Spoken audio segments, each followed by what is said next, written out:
Welcome back to part 2 of the tree swipe series. This time the tree awakens on a white canvas, transforming into a soft, mystical, ethereal version. So thank you so much for being here today. I really appreciate all my subscribers and my dear members. You really help keep this channel going and there's such an emotional support. So welcome to my channel. This is a fluid art piece today and a tutorial, and we are looking at a white base after recently going to the Art Society in Newquay and showing them how night and day appeared on the canvas. So today is Talent Tuesday and I'm having a lovely time with my friend Kim doing these Talent Tuesdays, so please check out her video if you haven't already. It'll be in my pinned comments and description below. So here's the lovely group of people at the Art Society. Did you see the tree that they created together? And here are some of the wonderful people who are brave enough to step up and use palette knives and all sorts of things to create the tree. Everybody there was wonderful, the energy was beautiful, and everybody was involved and engaged on some level, and it was just so wonderful to be a part of this wonderful group. So thank you. So the tree got home safely, you'll be happy to know, and is on top of my fridge at the moment, curing. So I'd like to donate that to you guys. And this is a shout out to the Newquay Art Society for being absolutely amazing people. So as I lay down my white base today, in real contrast to part 1, which was more of a cosmic tree swipe, I just want to say thank you so much to Dahlia for inviting me. Thank you so much for setting it all up. It was organised beautifully. You are amazing. Thank you so much to Diane from Diane Griffiths Art. You are a superstar, and you've been sharing photos and encouraging and just taking so much footage to provide memories of the day. So it's been such a lovely memory, and I've been so honoured to be invited back to do a workshop, and I'd love to set up some dates soon. Thank you. And to anyone listening from the Art Society, I know I wanted to get some of your contact details. You're asking to share numbers, and I got so waylaid on the day, so please get in contact. I'd love to get creative with you soon. And thank you so much to Jean for introducing me, and to Karen as well. So this is the black or midnight blue base that I used on the other one as I put down the first layer here. And on top of that is iridescent gold. And on top of that is that really stunning neon, or fluorescent rather, yellow. And I don't add too much of it because I know that it has a real impact. So I put one pretty generous flow of paint across with the yellow, and then I'm covering the sides of that with copper. Now I've never used fluorescent yellow and copper before, so this is going to be really interesting seeing how this turns out. And as you know, if you follow my channel, I love experimenting, so it's going to be a really ethereal twist to this one today. You may have noticed that I'm using, for this ethereal version, the same palette of fluorescent yellow, gold, copper, blues and pink. And it's softened by the white background, and this sort of gives a delicate sort of dreamlike effect. So as I pour, I am pouring the paints very gently.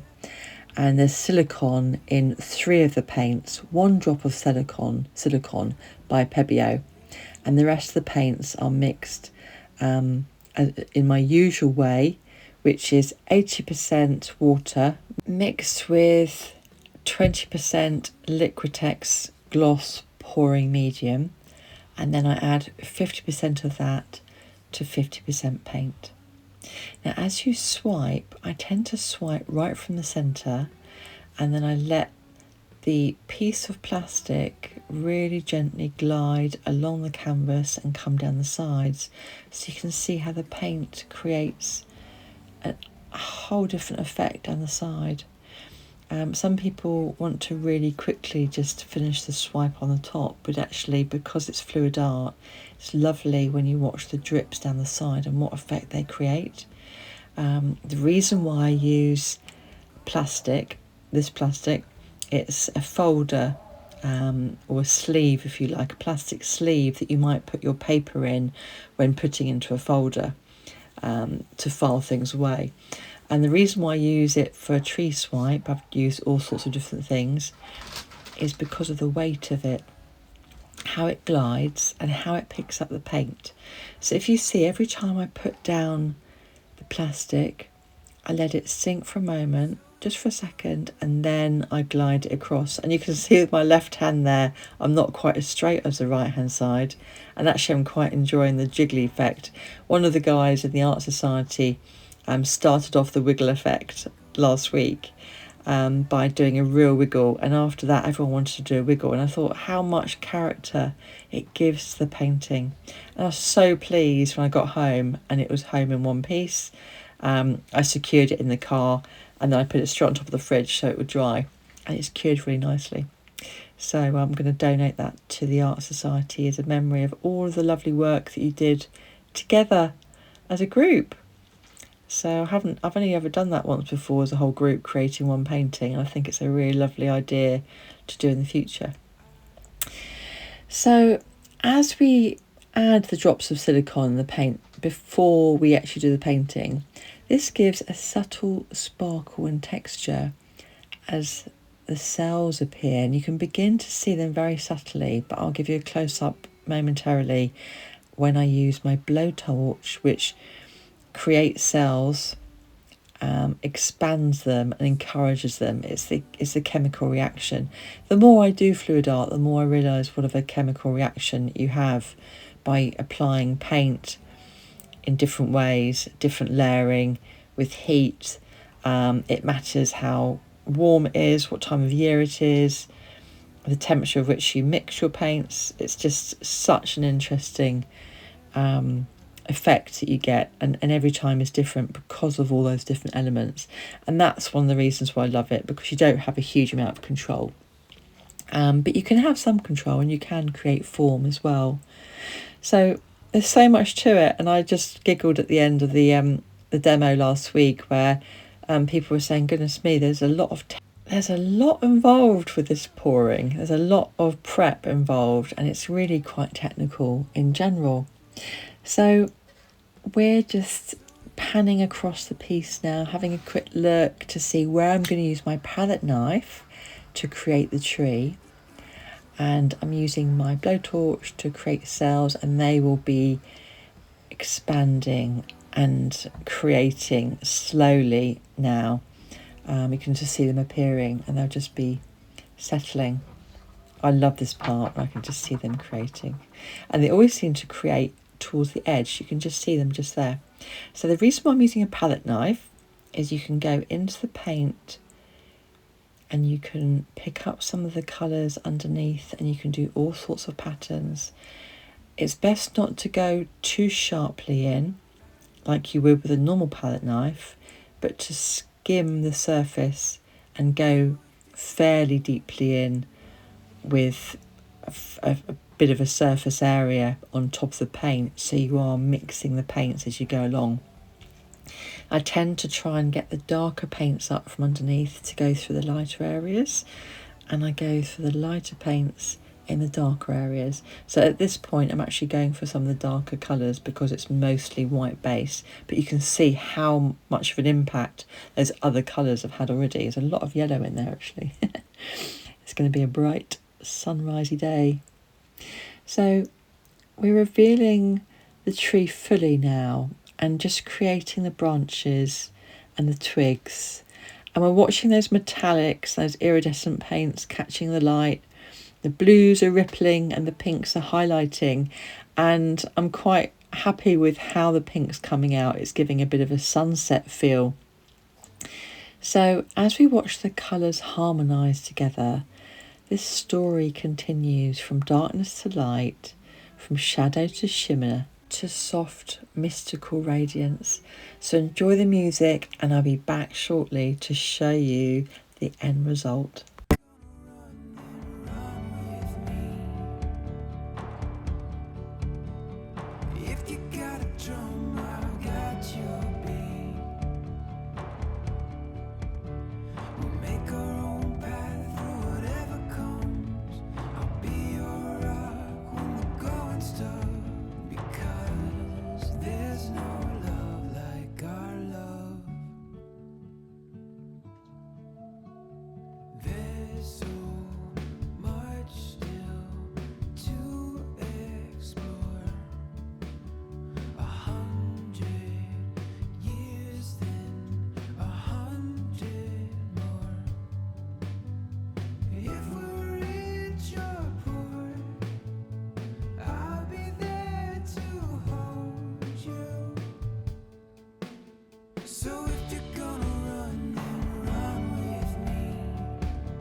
So if you're gonna run, then run with me. If you got a drum, I got your beat. We'll make our own path through whatever comes. I'll be your rock when the going's tough, because there's no love like our love.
So we're nearly finished now, and you can just see how those cells have expanded and how you've got little peacock cells in there, and I didn't even use any Australian Floetrol in this one. So I'm just so pleased with the result. Just look how it's turned out. It looks like cherry blossom. What do you see in this piece? So I really hope that you've enjoyed this fluid art tutorial. If you've got any questions, let me know. I can bring them up in a future video. What do you think about the pinks and the blues and the golds all shimmering together? I feel like this Night and Day Part 2 series has just really shown how fluid art can come into its own with a really simple fluid art technique, the tree swipe. So if you've enjoyed today's video, please let me know in the comments below. If you'd like to see any more tree swipes with different colours, and if you'd like to suggest different palettes for me, just please do so. I always love hearing from you. Let me know what you're creating at the moment, and keep shining. Your art is a piece of you. Thank you so much for being here. Let's go over to Kim from Kim's Art Alchemy and have a look to see what she's created today. I'll put the link to her awesome creation in my description and in my comments below. Take care now, and I hope to see you again soon. Bye.